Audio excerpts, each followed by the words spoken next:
And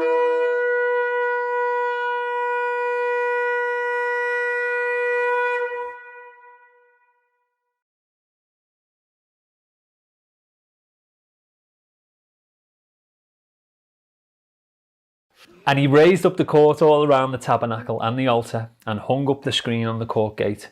So Moses finished the work. And what I wanted to say here was, look, Yeshua is the new Moses and he is the co-author, and he will construct the new temple. And we will be caught up in the clouds. We will meet him and we will rest in his house for all eternity. He goes to prepare a place. It's all prophetic.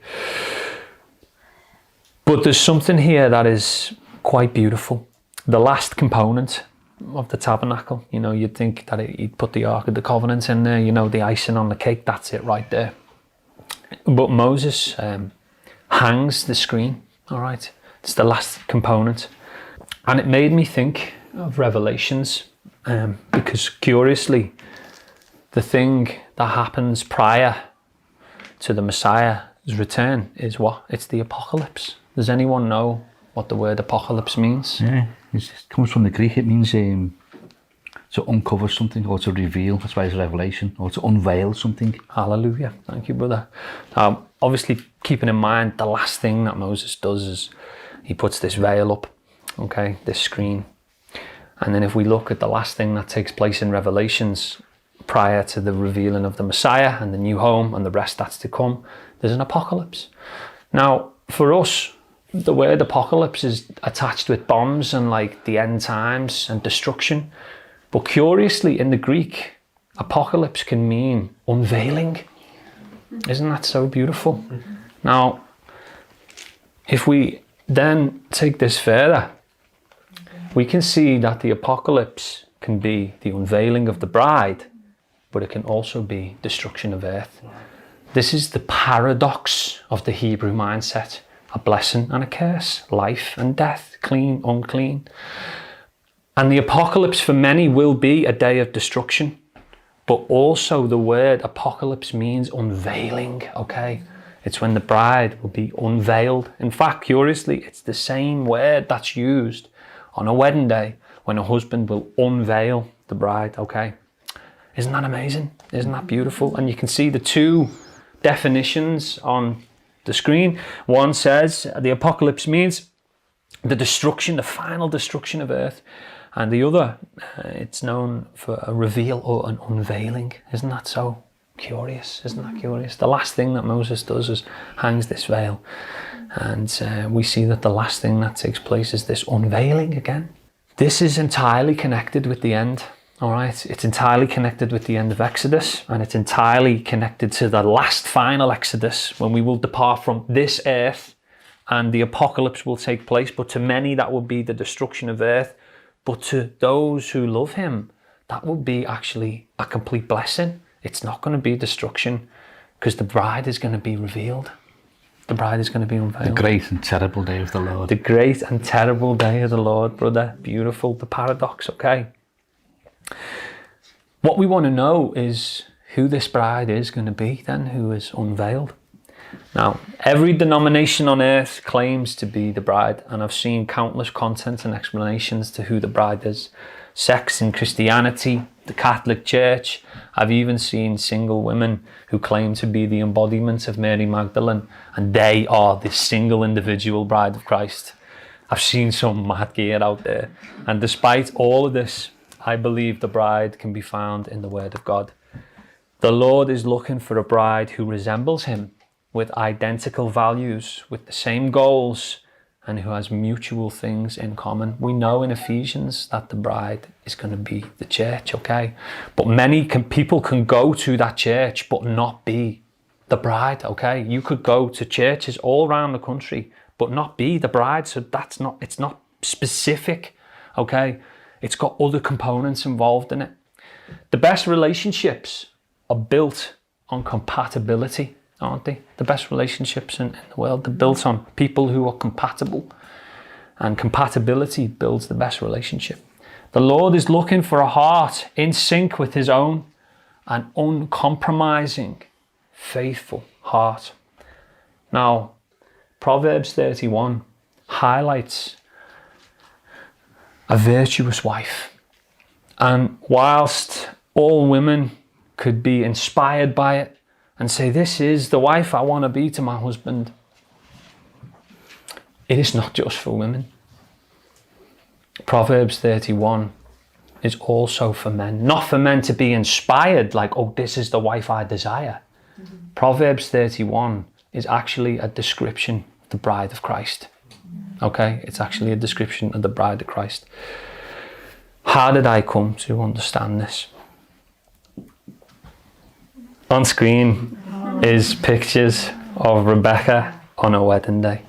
And recently I was scrolling through these pictures and I was truly inspired by how beautiful my wife is and how much the Lord has blessed me.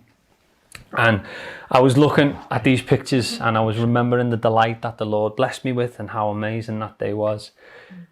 But then I got this overwhelming feeling and I was quite uneased because I heard the Spirit of God say to me that this is an image, the bride of Christ. And I was like, whoa, what about me? Whoa, I was a bit uneased. I was like, wow. And I started thinking about Rebecca and how her name means to tie, to bind.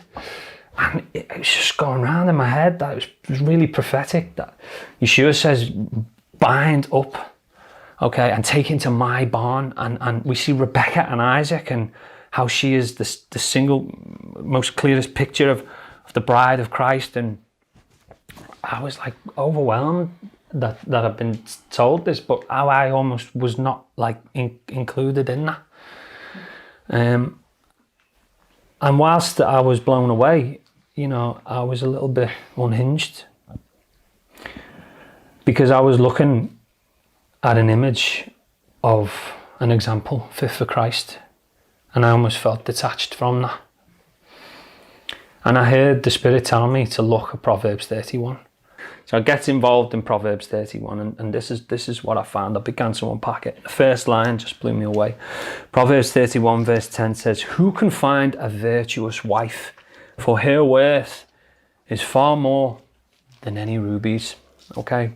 Now the word here for virtuous in the Hebrew is more like valor, isn't it, bro? Yeah, chayil. Chayil. Yeah. And what does it mean? It's really it stems from the word for life. It's a force. Chai is life. Chayil is not just virtuous, but something or someone that's valiant. Strength. It can refer to men and women. Hallelujah. Even poetically in writings, you'll see like the strength of a tree and its fruits. It's something about its fruits. It's it can even refer to an army, but it's something. It's not just virtuous. It can mean strength and a force. Hallelujah. Yeah. Valiant. So the word here is more like strength. It's more like valiant. And the word for rubies is penanim, and it's actually not rubies. When you look at the Blue Letter Bible, it's abbreviated with coral. It's actually a pearl, okay? So who can find a virtuous wife? Her worth is far above rubies, which we know is penaim, which is pearls. And I'm looking at this wedding dress Becca's got on, and it's covered in pearls. And I never forget it, because at the time when she bought it, me and my own little Torah terrorist mindset was saying, that's a clam, it's unclean, it's not kosher. I'll never forget it. Now, curiously, I went in search of what the pearl is and what it means, all right, and what it is biblically. And this is what I find, Matthew 13, verse 45. Again, the kingdom of heaven is like a merchant seeking beautiful pearls, who, when he had found one great pearl, went and sold all he had and purchased it. Messiah describes himself as the merchant who goes seeking and looking for one beautiful pearl. And when he finds that one special treasure, he gives his own life. He gives everything he has, his life, in exchange for that one great pearl. Isn't that beautiful? That's so beautiful. And the more I dug about the pearl, the more I was blew away. Like, there's many fake pearls out there. We all know that fakes exist. But in the 1st century AD, at the time of Yeshua, there was only one way to find out whether a pearl was real or fake, and that was to put it into your teeth and to bite on it. Now we have technologies to see if a pearl is real or not, but the merchants, to test whether the pearl was legit, would bite down and put it under immense pressure, and a fake pearl would disintegrate. But a real, legitimate, authentic pearl, it wouldn't be able to be broken. Under immense pressure, it will not break, but a fake pearl will crumble and disintegrate in someone's mouth. Curiously as well, the next thing I found is that a pearl is a response to an invading parasite. So when the clam feels under threat through a parasite, it will release this residue and secrete and build this beautiful jewel in fortification to protect itself from an attacking parasite. I'm getting all these components and I'm thinking, wow, it's formed and through an attacking parasite, an external parasite that comes in to attack it. It survives and it's authenticized through great pressure. It fortifies itself and becomes a jewel when it's attacked. And I began to understand that the bride of Christ is a pearl in the eyes of Messiah. And he gave his life for this one great pearl. Who can find a strong wife? For her worth is far above pearls. That is the beginning characteristic of the bride of Christ. That she is valiant, that she is strong, and she is worth more than any pearl. Able to withstand great pressure, authentic, and produces treasure when she is attacked by a parasite. Do you become a jewel when a parasite invades? Do you flourish under immense pressure? Are you strong enough to pass the test of authenticity by the merchant? Are you the bride? I don't think I am. I come to that conclusion upon this study. But I think I found a perfect example of who is. Matthew 13 verse 45. Again, the kingdom of heaven is like a merchant seeking beautiful pearls, who, when he found one great pearl, went and sold all he had and bought it. Who can find a beautiful wife? Messiah is looking for that beautiful wife. He is seeking her out right now. For her worth is far above any pearls. She is strong under immense pressure. She fortifies herself and becomes a jewel and a treasure when an attacking parasite comes to take her life. The heart of her husband safely trusts her, so he will have no lack of gain. She does him good and not evil all the days of her life. This is related to all of us, brothers and sisters. Can the master, the bridegroom, trust you? Is his heart aligned with yours? Can he give you the responsibility for the innermost secrets of his heart? The virtuous bride, the bride of valor, the bride of strength, who is far greater than any pearl, does not bring disgrace to his name. Yeshua will not be ashamed. He will not pronounce, I never knew you, because the bride will have done him good all the days of her life. Verse 13. She seeks wool and linen and willingly works with her hand. Now, wool is a metaphor, okay, for purity and innocence, because it's related to the lamb, okay? The bride seeks out the innocence, the pure, that covers herself and her children. She seeks out linen, okay, which is what? In Revelations, the saints are dressed in linen, which is the righteous deeds. She seeks out this purity of righteousness. And she willingly works with her hand, singular. Now, the hand in Hebrew thought is related to our deeds and the works that we do. And it's a single hand, which reminded me of the fivefold ministry. Pastor, evangelist, apostle, teacher, okay? This is the fivefold ministry. That doesn't mean you need a church of 1,000 people. You can minister to your child, okay? You can be a teacher to your child, to your neighbour who lives next door. You don't need a church packed. We minister to each other, to our neighbour. You can be a teacher unto your child, okay? You can be a sent one with an objective because you are fulfilling the Lord's work. The bride is able to do all. Prophet, apostle, evangelist, pastor, teacher. Verse 14, she is like the merchant ships. She brings her food from afar. Like a ship loaded with cargo, she is a vessel for good things. The bride of Christ brings nourishment from afar, okay? She will weather the storm. Her cargo is unshaken. She has a destination and she brings good tidings with her. Her ship is steered by the master. Her sail is driven by the Ruach, the holy wind. She is a mighty vessel for the Lord that will overcome all storms and get to her destination. Verse 15, she also rises while it is still night and provides food for her household and a portion for her maidservants. The bride of Christ, her soul is diligently aligned with doing good even when it is dark. I've seen my wife up at night, every night with the boy. Do you rise in the night? Are you interceding? Are you having that intimate time, determined to find your gifts with the Lord, determined to be in his presence? Do you shut your door and then the beloved approaches? Is he looking through the keyhole waiting for you to put the latch on your door so he can come in and have that intimate time with you? Are you labouring? Are you studying? Are you immersed at night time in the secret place with the one that you so love, with the sole objective to feed others, not just your household, but others as well? Listen, she provides food for her household and her maidservants, her neighbour, okay? Nourishment of the spiritual kind that's found at night in the secret place. Verse 16, she considers a field and buys it. From her profits, she plants a vineyard. Matthew 13:38, Yeshua tells us that the field is the world and we are to sow the good seed of the Master. We are the vine branches attached to him. He is the ultimate vineyard. Are we sowing the good seed? Are we sowing in to people's lives?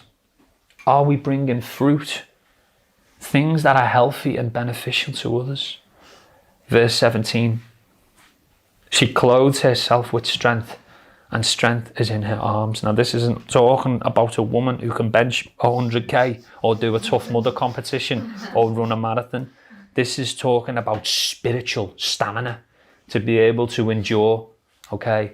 He who endures in the end, he shall be saved. This is a supernatural strength. This is a strength to pick up your cross and follow him and still have the faith and the providence in the sovereignty of the King of the universe and trust in him with all your heart and lean not on your own understanding. She perceives that her merchandise is good. Her lamp does not go out by night. She has full confidence in her skill set, all right? She perceives that her merchandise is good. She knows what she carries is from the Lord. She has complete confidence in her spiritual gifts. She knows that it is good and her lamp does not go out by night. What does the word say? Your Torah, your instruction is a lamp to my footsteps. It doesn't go out of the night because she is such light. The darkness cannot comprehend it. Verse 19, she stretches out her hand to the distaff and her hand holds the spindle. She spins that yarn, that covering, that most insignificant material, which is the most significant. She is weaving a tapestry, a covering, based solely on the righteousness of Yah. She extends her hand to the poor, yet, yes, she reaches out her hands to the needy. The bride of Christ solely has a heart for the poor. Yeshua said what? If you give unto the least of these, you have given unto me.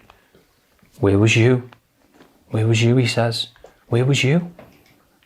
When I was low, when I was meek, when I was sick, when I was ill, where was you? You walked past me. You didn't consider me. I see loads of people thinking they keep the Torah, yet like neglect like the most weighty matters of the Torah. Loads of people saying peaceful rest. I'm like, who are you giving rest to? What rest and peace are you taking into other people's lives? James tells us that the most purest form of religion is to consider the orphan and the fatherless. Are you a Torah keeper? Do you perform the most purest, highest form of Torah? She reaches out her hand to the needy. She considers the poor. She is not afraid of the snow, for her household is clothed with scarlet. She is not afraid of the snow. The dark, cold winter does not bother her. All right. The season of death, when all things decay, it does not bother her, because she is clothed with scarlet, with the blood of the Lamb. Are you clothed with the blood of the Lamb? When the dark, cold winter comes, are you still fixed and firm in faith? She does not fret in a season of cold. She does not fret when the snow comes, because she is clothed in the blood of Christ. Her husband is known in the gates when he sits among the elders of the land. The bride of Christ makes known the bridegroom. It's simple. Revelations 24 tells us the elders cast their golden crowns at the feet of Messiah. You are worthy, O Lord, to receive the glory and the honor and the power. You who created all things, and by your will all things exist and were created. Do you proclaim this statement with your actions? Do you make known your bridegroom in all the gates that you go? She opens her mouth with wisdom, and on her tongue is the law of kindness. The bride of Christ understands that every word that comes out of her mouth she will be judged by. Therefore, when she opens her mouth, only honeycomb, only what is sweet, only wisdom will proceed forth. Her tongue is the Torah of kindness, not like the Torah of kindness. Her tongue is the law, the Torah of kindness. Her tongue is faithful instruction, sound counsel, wisdom, edification, healthy, beneficial, the Torah of kindness, honeycomb, building people up. If you're backbiting, if you're slandering, gossiping, talking about wicked things, that's going to hinder your walk as Messiah. That's going to stagnate you into the wrong place. The bride of Christ does not lack love. She has the law upon her tongue, the law of kindness. She watches over her ways of her household and does not eat the bread of idleness. The bride of Christ is a watchman. Her household is watched over. She grafts and she endures. She is not slothful. She is permanently at work for the kingdom, and all her affairs are in order because she knows the master is coming. Her children rise up and call her blessed. Her husband also, and he praises her. Even the children will rise up and say she is blessed. They will recognize that she's saturated in a blessing. Yeshua will take great delight in honoring her. He will praise her and not deny her. He will esteem her because he has found that one great pearl. Many daughters have done well, but you excel them all. There is many children of God. There is many daughters of Zion. There is many wedding guests. But the bride of Christ excels them all. She is the soul that carries a deep love and a deep intimacy for Yah, for the poor, for the needy, for others above herself. She is a soul that fulfills the Torah of love and fulfills the Master's will. And he will say to her, well done, my good and faithful servant. Charm is deceitful and beauty is passing, but a woman who fears the Lord, she shall be praised. The bride of Christ recognizes that beauty can be deceptive. The Lord is not looking for external appeal. He is focused on the inside.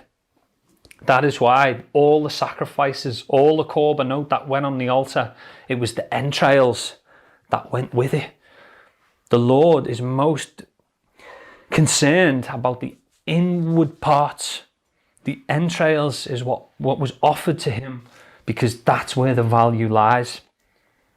Peter tells us, your beauty should not come from outward adornments such as braided hair or gold jewelry or fine clothes, but from an inner disposition within your heart of an unfading beauty, a gentle and quiet spirit, which is most precious in the sight of God. This is truly incorruptible beauty. Makeup will rub off. Mascara can run down your face. All flesh will rot and decay. The incorruptible beauty is meekness, humility, patience, kindness. It's inside. It says, a woman who fears the Lord shall be praised. Perfect love casts out all fear. That's true. Because when you love perfectly, you keep his ways perfectly. Therefore, you have no fear in the day of judgment, because your perfect love for him has cast out all fear of judgment, because you've walked in his wedding vows. So you are not afraid to meet him. That perfect love you've had has cast out all fear of judgment, because if you love him, you keep his commandments, and you know you are made right in his ways through Christ alone. Honor her for the fruit of her hands, and let her works praise her in the gates. The fruit of her hands is honoured by the master, and her works are praised in the gates. Is your faith proclaimed by the things you do? What does James say? I will show you my faith by my works. Her fruit of her hands is honoured, okay? And her own works is praised at the gates. The bride of Christ mirrors her bridegroom. Now, curiously, Proverbs 31 is actually a prophecy about a king and the king's wife or bride. I wonder what king spiritually. I wonder what bride spiritually. Also, about Proverbs 31, it is an acrostic poem, which means every sentence begins with a letter of the Hebrew alphabet. Inside of Proverbs 31, we see every letter of the Hebrew alphabet, from Aleph to Tav. That chiastically is showing that the bride of Christ represents the Aleph and the Tav. She represents the master in everything she does, from beginning to end. Are you synchronized with your spouse? Is your heart beating in rhythm with Messiah's? If you love me, you will keep my commandments. And this word for virtuous got me thinking about Proverbs 12:4. A virtuous woman is the crown of her husband. And we think about the crown our master wore. And in Jewish wedding in the 1st century AD, the husband would actually wear a crown during a wedding, and a wife would also wear something over her head. In our Master's great triumph at Calvary, it was not just his death, it was also his wedding day. Paul highlights this great mystery, okay, of Christ being able to marry. And just as Adam was put to sleep, and a side of Adam was taken out, bone of my bone, flesh of my flesh. In the first page, the new Adam was put to sleep on the cross, and out of his side, the blood and the water came, and the bride was able to be established in that moment at Calvary.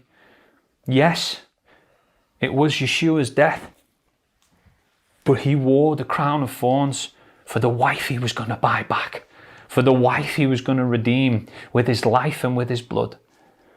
And when you think of it like that, you recognize what it cost him. Will you love him back in return? Will you give him your life? Matthew 27 verse 51. And behold, the veil of the temple was torn. Apocalypse.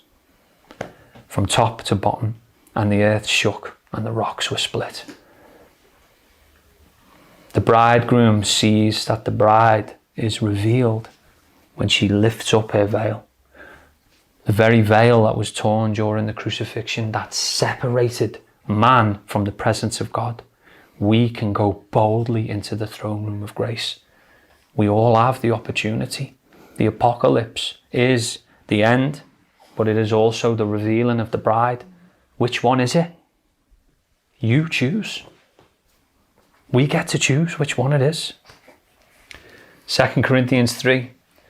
For until this day, the same veil remains unlifted in reading the Old Testament, because the veil is taken away in Christ. But even to this day, when Moses is read, a veil lies over their hearts. Nevertheless, when one, teshuva, turns to the Lord, the veil is taken away. We all have that opportunity to become the bride. I believe so. We all have that opportunity. Nevertheless, when one returns to the Lord, the veil is taken away. If we want to be the bride, her description is found in Proverbs 31, but it is also found right throughout the Bible, brothers and sisters. The Lord has revealed his heart, and it is on us to synchronize our heart with his. Revelations 21. I just love this. Then I saw a new heaven and a new earth. Okay, we've just seen a house of God being built, and Moses pulling it all together, and a Shabbat rest that was instituted, and this veil that was put up, but this veil was torn, Messiah's death, an unveiling, a revealing. Then I saw a new heaven and a new earth, for the first heaven and the first earth had passed away, and the sea was no more. And I saw the holy city, the new Jerusalem, coming down out of heaven from God, prepared as a bride adorned for her husband. And I've said this in the past, when the bride's coming in a limo, you don't say, here comes the bride, and then the bridegroom marries the limo. No, the bride is in the limo. That's the vessel bringing her to the bridegroom. And this is the terminology that's being used. We are that city. We are them living stones being built into the holy place of God. And Messiah will leave his father and his mother, and he will meet us. That's biblical. And a man shall leave his father and mother and be united with his wife, and the two shall become one flesh. He's going to leave the Father's presence. He's going to leave the mother of us all. Okay, Jerusalem, and come to get his bride, because he paid for her with his blood. Behold, the dwelling place of God is with man, and he will dwell with them. They will be his people, and God himself will be as their God. This is it. This is what it's all about. Perfect rest. Perfect eternity with our Master. The bride will rest eternally with Yeshua.